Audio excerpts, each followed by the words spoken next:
Chère Yasmina Reza, permettez que je me présente. Je m'appelle Charles Lewinsky, je suis le président du jury du prix Jonathan Swift. Normalement, on se serait rencontrés hier soir à l'occasion du dîner traditionnel avec le jury. Le virus ne l'a pas permis. Normalement, je pourrais vous introduire ici à une centaine des visiteurs admiratifs de votre œuvre. Le virus ne le permet pas. Normalement, ce soir, vous auriez une lecture au Schauspielhaus. Ça aussi n'aura pas lieu. Mais le virus ne nous empêchera pas de fêter notre lauréate. Vous nous voyez à votre ordinateur et on vous salue de Zurich à Paris. Notre premier interpellant est venu malgré le virus. C'est le fameux journaliste Peter Rothenbühler. Bonjour madame. Monsieur Lewinsky m'a prié de parler aujourd'hui du sujet du jour, de l'humour et de la satire. Pourquoi moi ? Il m'a choisi, je suppose, pour deux raisons. D'abord parce que je suis bilingue, je parle l'allemand et le français. Et puis je suppose il m'a choisi parce que je suis un vieil homme blanc et qui avait 20 ans en 1970, qui était donc témoin de la liberté sexuelle naissante, bref, d'une vie libertaire anarchique, que les cinquantenaires d'aujourd'hui ont de la peine à s'imaginer. Qu'est-ce qu'on a rigolé ? Et on a dévoré les magazines satiriques de l'époque, Harakiri en France, Pardon en Allemagne. C'était de l'humour corsé, vache et insolent.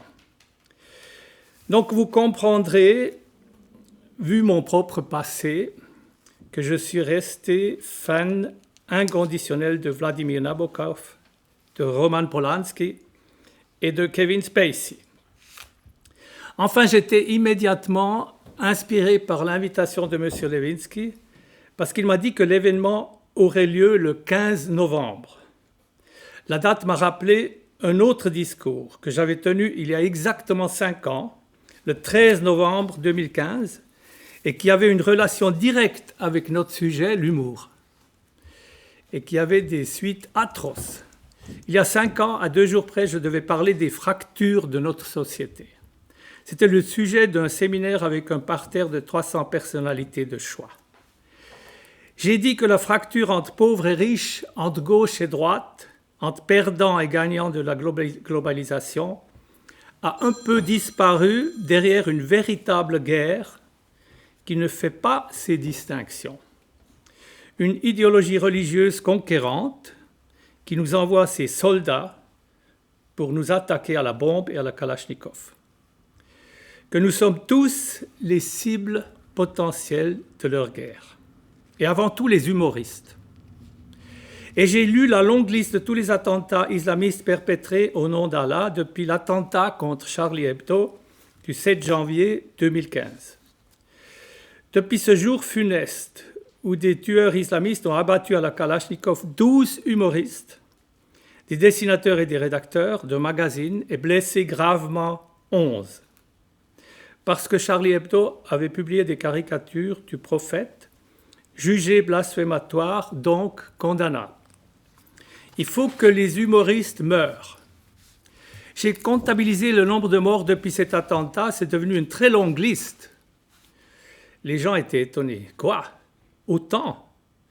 Et j'ai terminé mon discours en disant « Et ce n'est pas terminé, vous allez voir ». Le public était un peu irrité. Je ne m'en suis pas tenu au sujet prescrit. Quelques-uns sont venus me dire « Mais pourquoi ce sujet ? Pourquoi maintenant ? Pourquoi es-tu si alarmant ?» Seules quelques femmes m'ont spontanément félicité en disant « Vous savez, nous serons les premières à subir. » Je me suis réfugié dans ma chambre d'hôtel en me disant « C'est encore raté. » Ça m'arrive souvent. J'étais encore à côté de la plaque et j'ai allumé la télé. 30 minutes après mes avertissements est arrivé le pire massacre djihadiste que la France n'ait jamais connu. Au théâtre Le Bataclan à Paris, une tuerie sauvage a fait au total 137 morts et 413 blessés. Des spectateurs d'un concert froidement abattus à la Kalachnikov. La terreur totale revendiquée par des groupements djihadistes. À 8 heures, je me suis rendu au dîner officiel, j'étais en retard, je me suis assis à ma place, et là, je me suis rendu compte que personne n'était au courant. Alors j'ai annoncé l'horreur, stupeur dans la salle, tout le monde s'est levé et s'est rendu devant un poste de télé. Le procès des tueurs du Bataclan est annoncé pour janvier 2021. 20 personnes ont été renvoyées aux assises. Le magazine Charlie existe toujours, il n'a pas perdu de son impertinence. Les dessinateurs continuent, ceux qui ont survécu, de n'épargner personne, ni le pape, ni le prophète, ni Trump, ni Biden. Nous avons appris que l'on peut tuer les humoristes, mais pas l'humour. Mais il y a quand même des choses qui ont changé depuis 2015. Il y a comme un avant et un après Charlie Hebdo. Nous savons depuis cette tuerie que l'humour avance en terrain miné, qu'il a besoin de protection, de portes blindées, de gardes du corps, de bureaux au dernier étage avec des sorties de secours, de panic rooms. Ces terroristes ont un seul mérite, s'ils en ont un, ils nous ont rappelé une vérité profonde et importante. L'humour, même bête et méchant, même graveleux et en dessous de la ceinture, le droit de rire de tout, est un pilier essentiel de la liberté, de la vie humaine tout court, d'une société ouverte, libérale et démocratique. C'est pour ça qu'ils l'ont attaqué. Malheureusement, en France et ailleurs, d'aucuns l'avaient oublié. Des milieux qui se disent progressistes et démocratiques n'ont pas compris, avant et après le massacre de Charlie Hebdo, le rôle essentiel joué dans notre société, le droit de caricaturer, de se moquer, de blasphémer, de rire du pape et du prophète. Vous vous rappelez, on peut encore trouver les articles dans les archives de presse, même en Suisse, de ces auteurs qui pensaient que les rédacteurs de Charlie l'avaient quand même un peu cherché. Même des journaux très respectueux ont tenu ce genre de propos. Ils ont suggéré que les vrais coupables du massacre, c'était nous, notre société, avec son passé colonial, avec son racisme ambiant, que nous devrions presque nous excuser de l'insolence de nos caricaturistes auprès de ces sinistres défenseurs de la charia. Parce que ces pauvres terroristes ne font finalement rien d'autre que se défendre. Ces voix se sont tues aujourd'hui, mais pas tout à fait. Encore hier, j'ai lu dans Le Monde une tribune ouverte où un professeur disait « Vu que toutes ces caricatures aujourd'hui sont répandues dans le monde entier par Internet, aussi dans des sociétés qui sont blessées par ce genre d'humour, il faudrait quand même un peu mettre la pédale douce et penser à tous ces gens quand on fait des caricatures dans nos journaux. » Il n'a pas ajouté que nous n'allons pas tuer ces gens dans leur pays parce que notre dignité, nos idées des droits humains sont blessées quotidiennement par leur façon de traiter les femmes, par exemple. Il a fallu encore quelques autres leçons violentes pour en arriver là, pour que ces faux amis des terroristes, les islamo-gauchistes et certains bien-pensants de la gauche bobo-parisienne, comprennent enfin pourquoi les islamistes s'en sont pris aux humoristes précisément. En se trompant de cible d'ailleurs. Des pauvres ont tiré sur d'autres pauvres. L'humour n'a jamais été l'arme des puissants. Depuis la nuit des temps, c'est l'arme des impuissants, des opprimés, une arme non létale, mais efficace dans la révolte contre les tyrans, contre le totalitarisme. Tous les dictateurs de ce monde l'ont toujours craint, ont toujours essayé de le brimer, d'écraser. Hitler, Lénine, Staline, aujourd'hui Erdogan et le président chinois. Ils ont même tué pour ne pas paraître ridicules. Mais les dictateurs tombent, l'humour reste et se relèvera toujours. Mais regardons ce qui se passe aujourd'hui, au milieu de nos sociétés libérales. Il y a malheureusement une nouvelle épidémie qui se répand, je ne parle pas du Covid, et qui n'est pas drôle du tout. Je veux parler de ces mouvements qui sévissent avec une fureur quasi religieuse, qui ressemble un peu à la dynamique des djihadistes. Pardonnez-moi. Des femmes et des hommes qui comprennent délibérément au premier degré ce qui est destiné à être compris au second, qui ne veulent délibérément pas comprendre l'ironie, les messages cachés, la dialectique d'un sketch, qui ignorent volontairement le contexte personnel et historique d'une opinion, d'un roman, d'un film, qui préfèrent, au lieu de dialoguer, vous flinguer pour une seule phrase sortie du contexte, pour un dessin, un tweet qu'ils trouvent condamnable et punissable. Eux, au moins, ils ne vont pas vous tuer à la Kalachnikov, mais simplement vous enterrer sous un shitstorm, donc sous une déferlante de saleté verbale dans les médias sociaux. Et quand vous avez le malheur d'être leur cible, cela peut vous coûter cher. Je parle de tous ces fondamentalistes du politiquement correct, de ces énervés qui se réclament de mouvements qui, par ailleurs, sont absolument légitimes et très respectables, comme MeToo, Black Lives Matter, le féminisme, la défense d'une langue genrée, la défense de la communauté LGBTQIA+, mais qui ont développé un militantisme, un extrémisme qui a la prétention de juger et condamner sans passer par la case justice, mais en appelant directement au lynchage public. C'est devenu un vrai sport qui fait de vrais dégâts. Je vais vous donner quelques exemples. La liste pourrait être prolongée à l'infini, mais je ne veux pas vous ennuyer. Vous connaissez sûrement le cas de l'auteur de la saga à 7 volumes, Harry Potter, Madame J.K. Rowling. Qu'est-ce qu'elle a fait? Elle s'est moquée. Elle, la socialiste, la féministe, qui a toujours défendu la communauté LGBTQAI+, a écrit dans un tweet, en réponse à un article, qui parlait de gens qui menstruent. Elle a écrit dans son tweet « Je suis sûr qu'il existait un mot pour ces gens. Aidez-moi. C'est woman, wimpud, womud ?» Elle a trouvé ça drôle. Moi aussi.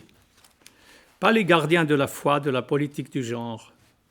Grosse colère des militants LGBTQIA+, I pour intersexe et A pour asexuel, sur les réseaux et dans les journaux qui dénonçaient immédiatement la transphobie de Madame Rowling, qui ostraciserait les femmes transformées en hommes qui continuent de menstruer.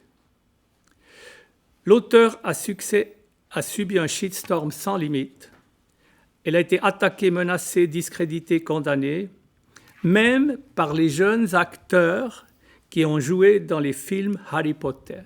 Ils ont pris des distances de l'auteur à qui ils doivent leur célébrité.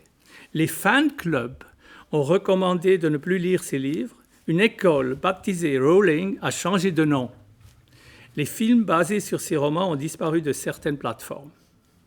Enfin, on a trouvé la sorcière. Il faut la brûler. Bon, je sais, elle est riche et elle y a survécu. Elle a aussi trouvé des défenseurs dans la presse libérale, mais sa réputation a souffert. Un exemple plus récent.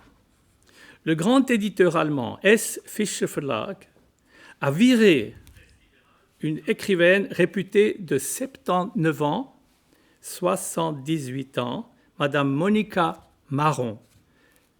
Qu'est-ce qu'elle a fait? Elle s'est juste permise de déclarer qu'elle pense que le foulard islamique est un signe de l'oppression de la femme. Elle a aussi dit qu'elle trouve que les nombreuses prescriptions pour un langage genré commencent à devenir absurdes et créent un vrai charabia linguistique. En plus, la vilaine s'est permise d'éditer un recueil d'anciens essais chez un éditeur qui a aussi publié des livres d'auteurs de l'extrême droite. Virez la mémé. Ainsi, de grandes maisons d'édition plient l'échine, renoncent à la collaboration avec des personnes accusées de transphobie, d'islamophobie ou d'autres phobies, parce qu'ils ne veulent pas avoir d'histoire, ils ne veulent pas devenir à leur tour cible d'un shitstorm. L'exemple le plus célèbre est le New York Times qui a, après la publication d'un dessin politique d'un caricaturiste portugais qui a été jugé antisémite, le New York Times a subi un tel shitstorm globalisé que la rédaction a décidé de renoncer à toute caricature politique dans son édition internationale. Aux grandes dames du caricaturiste suisse Patrick Chapat, qui a introduit la caricature politique dans le New York Times il y a 20 ans. Fini de rigoler. Et je ne citerai pas tous les autres exemples de censure absurde dans les musées, les opéras, la littérature, au nom de la cancel culture, un cadeau venu d'Amérique qui se répand à grande vitesse chez nous comme un virus malsain. Les nuances, je cite, les nuances n'existent plus, c'est le mythe de la pureté absolue qui domine. Les nouvelles activistes radicales nous mènent tout droit à un monde totalitaire qui n'admet aucune opposition. C'est Elisabeth Badinter qui l'a dit, elle-même une féministe de la première heure, qui s'alarme de ces cas fréquents de lynchage médiatique. Difficile est satiram non scribere, disait déjà Juvenal, devant quelques absurdités du quotidien. Je vous en cite juste encore une.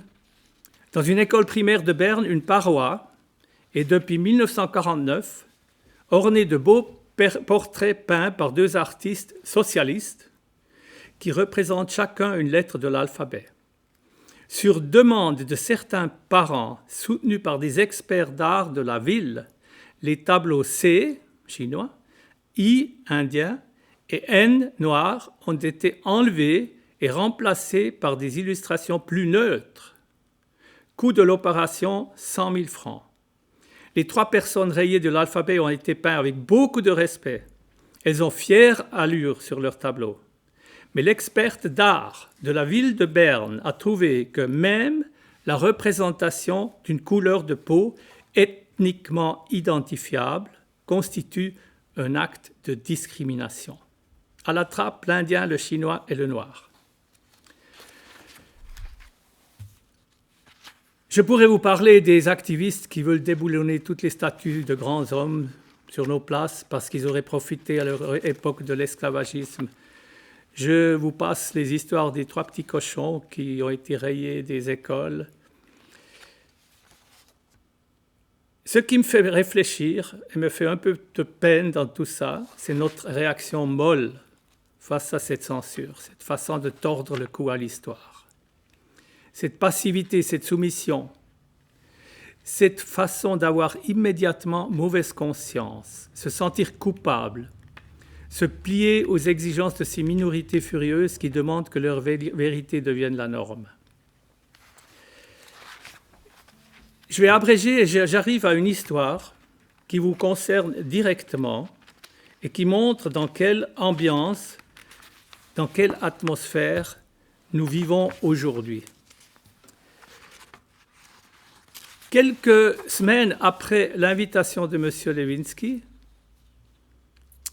j'ai encore été invité dans une réunion, un séminaire de personnalités de tous horizons, des profs, des écrivains, des artistes, des entrepreneurs. Et au dîner, j'étais assis en face d'un artiste, peintre, tout habillé en blanc, et qui pontifiait, lançait des théories sur tout et rien. Je lui ai demandé « Quel genre de peinture vous faites ?» C'est une histoire vraie.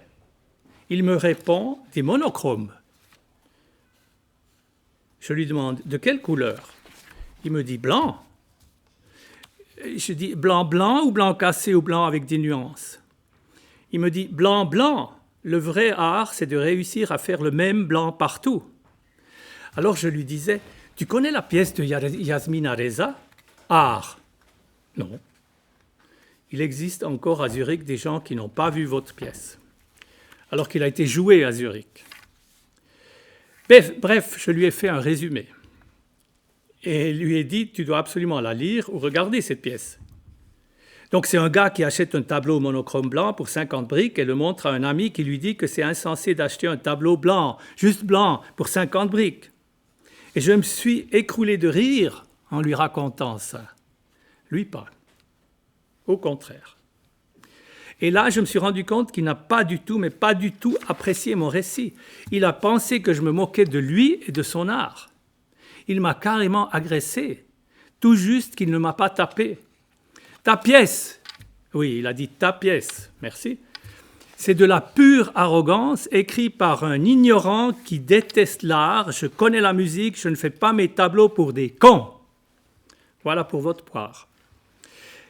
Là, j'ai regardé autour de moi. Et vous savez ce qui m'a le plus étonné à cette table, entourée de gens de culture, comme on dit? Personne ne m'a secondé. Personne ne m'a soutenu. Ils avaient de l'empathie pour l'artiste, vexé. Il y a quelques années encore, tout le monde aurait ri. Ils auraient dit « Mais fais pas une histoire, l'artiste, on aime tes tableaux monochromes. » L'un aurait dit « Moi j'en ai un dans mon garage, ma voiture l'adore. » Non, ils ont compati avec ce pauvre artiste vexé que j'ai rendu malade avec mon récit. Et vous savez ce qui m'a frappé encore? Que du coup, moi, je me sentais coupable. J'avais mauvaise conscience. Je me suis dit, j'aurais peut-être pas dû. Déjà, j'étais contaminé par cette folie, par ce virus, par cette nouvelle pandémie. Mais je me suis vite remis et je sais qu'à la fin, c'est quand même l'humour qui vaincra, qui a toujours vaincu. Pour finir, je dois quand même vous rappeler cette belle prestation d'humour non volontaire de notre ancien président de la Confédération, M. Johann Schneider-Ammann, qui devait faire un discours à la télévision pour la journée des malades. Il a lu son manuscrit à sa façon, la mine triste et le parler lent du bernois presque endormi. On aurait dit Buster Keaton. Il disait « Cher malade, rire, c'est bon pour la santé, selon un dicton populaire. » Le monde entier a ri. La vidéo est toujours sur YouTube, un hit absolu, vu un demi-million de fois. Nous avons aussi ri lors de la parade du 14 juillet à Paris de cette année, où la Suisse était représentée par 3 soldats et un porteur de drapeau. Ils étaient en tenue de camouflage et ils ne marchaient pas au pas. Pourtant, ils avaient répété pendant 2 jours. Je pense que c'était pour tromper l'ennemi. Avec mon président, je ne peux que vous dire rira bien qui rira le dernier, selon un dicton populaire. Merci pour votre patience. Merci, M. Rothenbuehler. La tradition de notre prix démontre que la musique joue un grand part dans la cérémonie et comme on doit faire l'événement à petite échelle, on a décidé de amplifier la part de la musique et rien que pour vous, Madame Reza, maintenant vous allez écouter un opéra entier, vraiment un opéra entier de Wolfgang Amadeus Mozart, La flûte enchantée.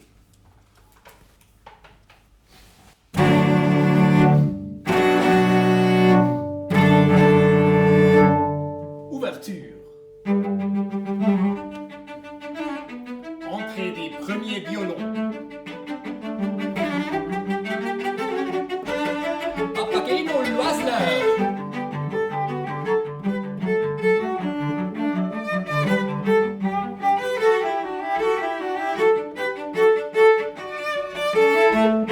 Deuxième acte.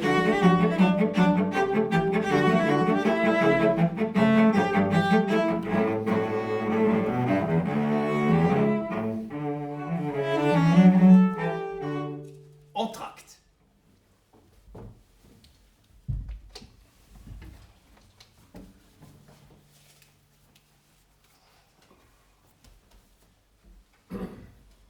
Fin de l'entracte.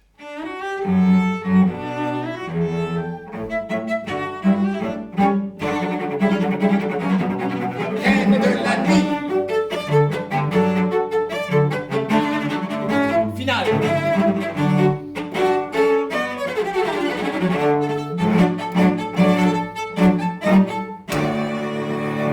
Fini. Mais non, monsieur, alors ça va pas, hein? Il a fallu réduire beaucoup de choses à cause du virus, mais pas la musique. Alors, pour Madame Reza, jouer une autre aire de Mozart, ou, je dirais, en jouer plusieurs.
Vous avez écouté Mozart joué par le duo Calva, Daniel Scherer et Alain Choudel. L'applaudissement du public, vous devez imaginer. Notre deuxième interpellant est un spécialiste de la littérature française, le professeur Thomas Hunkeler de l'Université de Fribourg. Il nous expliquera pourquoi Yasmina Reza est la lauréate idéale pour le prix Jonathan Swift. Vous avez la parole. Je vous remercie. Son Excellence, Monsieur l'ambassadeur de Lilliput, Monsieur le recteur Lewinsky, Mesdames et Messieurs les éminents professeurs, chères étudiantes et étudiants, Mesdames et Messieurs, chère Yasmina Reza. C'est un honneur et un plaisir pour moi que de vous souhaiter la bienvenue à ce 6e Dies Academicus de l'Université Gulliver à Zurich, fondée en 2015 grâce au soutien notamment de la Closed Society Foundation lancée par Viktor Orban et grâce au mécénat de la NASA, la nouvelle association pour une science alternative sous le haut patronat de Donald Trump et de Jair Bolsonaro. La pandémie, vous le savez, nous oblige malheureusement de tenir nos festivités cette année sous la seule forme d'une visioconférence, mais cela ne nous empêchera pas de fêter dignement la nouvelle docteure honoris causa de notre université, Madame Yasmina Reza, qui a été désignée comme lauréate par notre faculté des lettres trop humaines, dont j'ai l'honneur d'être actuellement le doyen. Mesdames et messieurs, l'université, on le sait, n'est pas toujours très rapide ni très adroite quand il s'agit de reconnaître à leur juste valeur les artistes de l'extrême contemporain. En 1925 déjà, l'université de Francfort a ainsi refusé la thèse d'habilitation d'un certain Walter Benjamin. Une maladresse évidente que même la remise du doctorat honoris causa de l'université de Lausanne en 1937, un charmant Italien, en la personne de Benito Mussolini, n'a malheureusement pas su complètement effacer. Et il en va souvent de même avec les écrivains. Le prix Nobel de littérature, par exemple, n'a jamais été attribué ni à Proust, ni à Kafka, à Virginia Woolf ou à Philip Roth, et il fallait sans doute la chance inouïe d'une guerre mondiale particulièrement meurtrière pour que le Suisse Karl Spitteler ait été choisi comme lauréat, plus ou moins neutre, en 1919. On vient d'ailleurs d'en fêter copieusement le centenaire, ce qui a eu l'avantage non négligeable de nous dispenser de lire ses œuvres. Mais revenons à notre chère université Gulliver et surtout à notre lauréate, dont l'œuvre, à en croire certaines mauvaises langues, n'aurait pas reçu de la part du monde académique l'attention qu'à l'évidence elle mérite. Ce qui en soi, on en conviendra, ne serait pas forcément mauvais signe, car si l'on n'est peut-être pas tellement étudié par quelques universitaires, on est en revanche lu, on est mis en scène, on est regardé avec attention et souvent avec passion par un public beaucoup plus vaste. Cela dit, je suis aujourd'hui heureux de pouvoir affirmer que nous sommes en mesure de sauver l'honneur du monde académique, qui, quoi qu'on dise, a bel et bien accordé de l'attention à l'œuvre de Yasmina Reza. Pour ce faire, j'ai demandé à mes confrères académiques du monde entier de me signaler les études, les articles savants et les communications qui se sont penchés sur son œuvre, et j'ai été comblé. C'est donc les résultats de cette petite enquête que je me fais un plaisir de partager avec vous aujourd'hui. Commençons, si vous le voulez bien, par la recherche américaine, dont tout le monde reconnaît aujourd'hui l'excellence, à l'exception peut-être d'un homme blanc qui a récemment perdu de l'importance. L'une des forces de la recherche américaine est sans doute de réussir à démontrer la brûlante actualité d'à peu près n'importe quoi. D'après le syntagme désormais bien connu, des chercheurs américains ont récemment démontré que... Or, c'est sans doute cette convergence vers les enjeux sociétaux les plus actuels, ce regard lucide et implacable sur le monde contemporain, tel que le pratique Yasmina Reza dans ses œuvres, qui interpelle la recherche américaine. Je rappellerai d'ailleurs que les États-Unis ont reconnu l'importance de l'œuvre de Reza très tôt, en lui accordant 2 Tony Awards pour la meilleure pièce, le premier en 1998, comme on dit chez nous, pour art, le second en 2009 pour Le Dieu du carnage. Dans les circonstances politiques actuelles, on ne s'étonnera pas du succès foudroyant et de l'attention que la critique porte désormais aussi à d'autres textes. Par exemple, au roman « Hommes qui ne savent pas être aimés », qui, sous son titre initial, Adam Haberberg, avait bizarrement eu moins de succès. De nombreuses études parues ces 4 dernières années portent sur ce roman, notamment, permettez-moi de citer leurs titres en anglais, « The winner takes it all, the loser even more » ou encore « Toxic masculinity, from Adam's rib to Donald's winner ». Il est à prévoir que la toute première pièce de Yasmina Reza, Conversation après un enterrement, fera aux États-Unis également l'objet de travaux similaires à partir de la fin janvier 2021. Par ailleurs, comme nous sommes à une époque où l'on demande aux sciences humaines et à l'art de participer activement aux grands défis de notre temps, tels que le changement climatique, des chercheurs américains ont récemment réussi à mettre en évidence la dimension écologique de l'écriture de Reza, notamment dans une étude intitulée « Reza to Greta, Reading la traversée de l'hiver as an Ecological Allegory ». Toujours d'actualité est bien sûr l'enjeu du genre, gender, et la lutte antidiscriminatoire. Je citerai ici, from #MeToo to Balance ton port, Weinstein, Strauss-Kahn, Polanski, qui examine notamment la mise en scène de Carnage par Roman Polanski. Une autre étude s'intitule Gender Trouble in Reza's Anne-Marie la Beauté, sa dernière pièce dans laquelle l'un des acteurs fétiches de Reza, André Marcon, joue le rôle d'Anne-Marie. Je vous propose de passer à l'Allemagne, l'autre pays où les écrits de Yasmina Reza ont eu très tôt un fort impact. Récemment, on a soutenu à l'université de Wuppertal une thèse de doctorat consacrée entièrement à l'œuvre théâtrale de Reza. Je cite le titre en allemand pour que vous puissiez admirer la sobriété de l'approche. Yasmina Rezas Theater im Lichte des frühen Horkheimer und des späten Feuerbach mit besonderer Berücksichtigung der sekundären Nebenfiguren. Une thèse de plus de 1000 pages, couronnée, cela va de soi, de la mention Summa cum penibilitate, et qui sera prochainement publiée aux éditions universitaires de Nulle part. Par ailleurs, c'est la dimension politique des écrits de Yasmina Reza qui intéresse beaucoup les chercheurs allemands. Une pièce comme Le Dieu du carnage, en allemand Der Gott des Gemetzels, a ainsi été lue en Allemagne comme un roman à clé sur les relations internes à la GroKo, la grande coalition gouvernementale du Parti conservateur d'Angela Merkel et des socialistes. En témoigne notamment cette analyse perspicace intitulée « Annegret Kramp-Karrenbauer et le sort du hamster », qui propose une relecture astucieuse de la scène du hamster abandonné en pleine nature par le personnage d'Alain, en qui on peut, selon la chercheuse, éventuellement reconnaître Horst Seehofer. On est d'accord que c'est là une thèse spéculative, mais très séduisante. Depuis le récit que Yasmina Reza a fait de la campagne présidentielle de Nicolas Sarkozy en 2007, sous le titre « L'aube, le soir ou la nuit », il apparaît en tout cas qu'une telle lecture politique n'est peut-être pas tout à fait à exclure.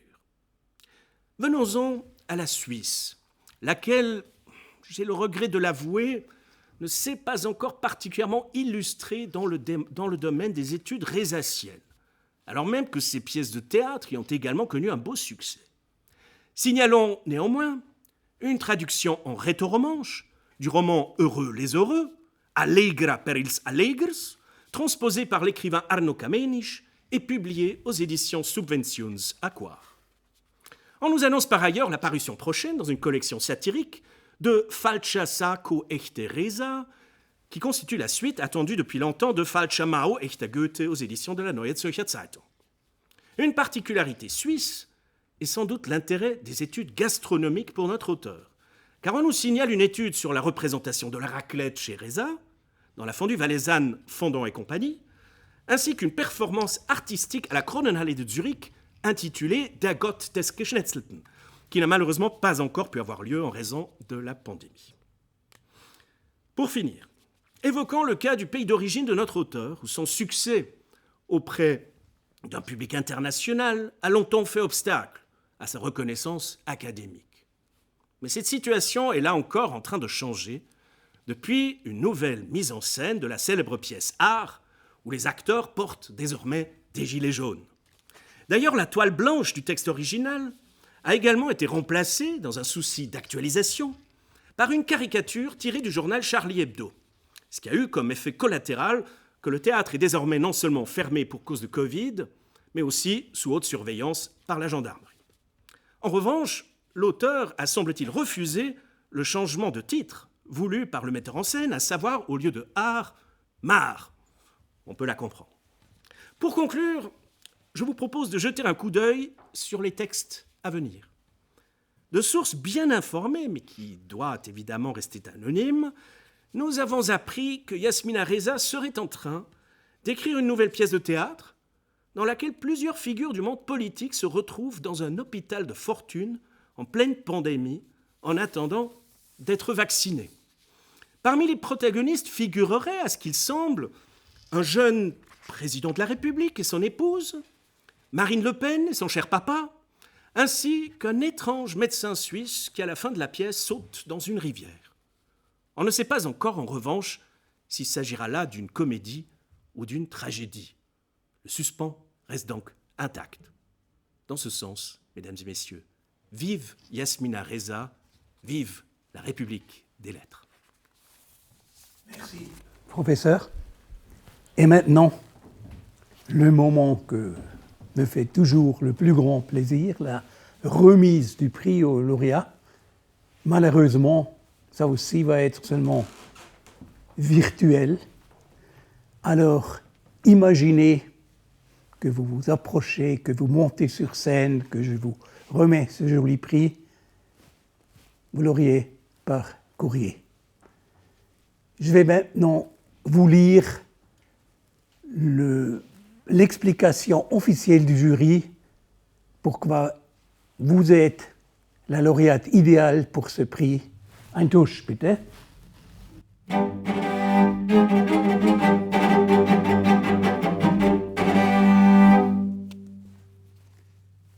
Le prix Jonathan Swift pour la littérature satirique et comique est décerné pour l'année 2020 à Yasmina Reza.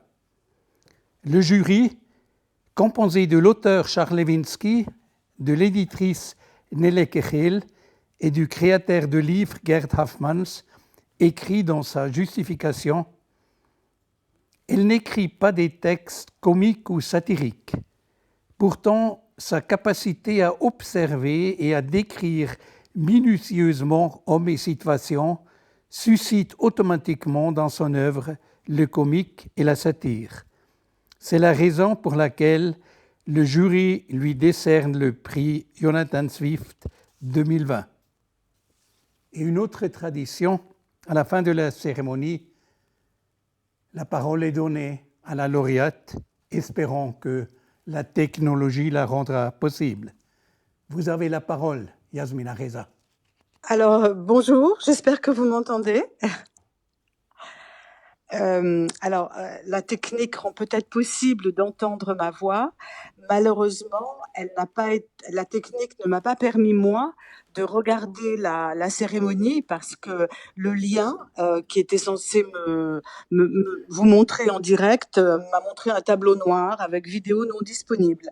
Donc, voilà, je ne peux que deviner ou imaginer ce qui a été dit, ce qui n'est pas plus mal d'ailleurs. Je regrette beaucoup de ne pas voir vos visages. Évidemment, je suis très honorée de recevoir ce prix et je suis très reconnaissante au jury, à Charles Lewinsky, Nele Kegel et Gerd Hafmans. Ça me touche beaucoup et ça me touche d'autant plus que j'ai pu remarquer depuis que j'ai commencé à écrire que c'était la drôlerie, l'humour dans les textes n'était pas tellement à la mode. C'est-à-dire, il y a toujours un soupçon de non-profondeur ou de légèreté, mais dans le mauvais sens du terme. Moi, je crois beaucoup à la légèreté. Donc, pour moi, c'est une grande chose, la légèreté, mais elle n'est pas très contemporaine. C'est pas une vision contemporaine de l'art. Et donc, j'ai été finalement peu louée à ce titre dans ma vie. J'ai reçu bien sûr des tas d'honneurs qui m'ont touchée, mais pas sur le plan de l'humour. Et je dois dire aussi que je regrette infiniment d'être au téléphone et de ne pas être là, et que je trouve presque comique, en effet, cette situation effrayante de devoir vous remercier par téléphone, sans voir personne, sans être là, sans que ça puisse être chaleureux. Je le regrette profondément et ça me paraît complètement irréel. Et je ne sais pas, comme je vous le disais, ce qui a pu être dit sur mon travail. Je n'ai rien, moi, à dire de particulier sur mon travail. Je fais ce que je crois devoir faire et je n'ai pas tellement regard surplombant sur ce que je fais. Donc je n'avais pas préparé de discours. Il aurait été grotesque au téléphone et même si j'avais été avec vous, il n'y aurait pas eu de discours, si ce n'est la joie d'être là et d'échanger des rires avec vous. Moi, je n'entends plus. Jasmina Reza. Mir bleibt nur noch übrig, mich zu bedanken bei der Dessauer Stiftung, die diesen Anlass jedes Jahr ermöglicht, beim Literaturhaus Zürich und der Museumsgesellschaft, die uns hier Gastrecht gewähren, bei Ihnen allen, die Sie zu Hause diese Veranstaltung besucht haben und Sie einzuladen, im nächsten Jahr wieder dabei zu sein bei der Verleihung des Jonathan Swift Preises 2021. Vielen Dank.